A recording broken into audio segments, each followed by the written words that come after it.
Aaminin ko na gusto ko yung nangyayari. Masakit man pero oo, inaasam ko yung sandaling yun. Ngayon lang ako nagpakatotoo sa nararamdaman ko. Please don't judge me. Kung di ko to ilalabas, pakiramdam ko mababaliw ako.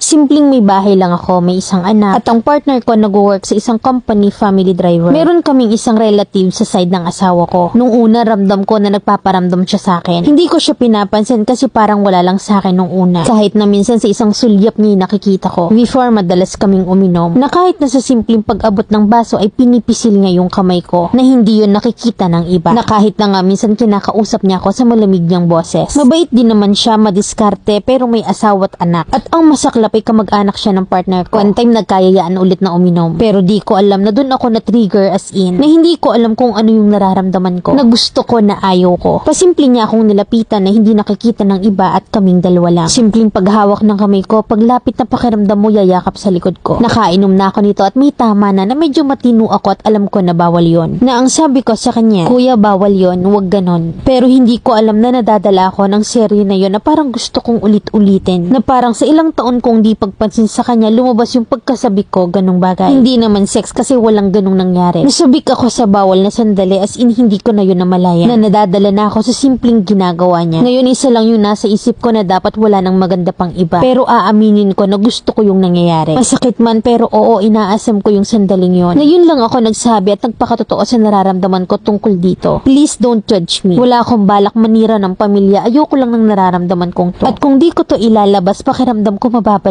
ako. Letter sender, Aileen.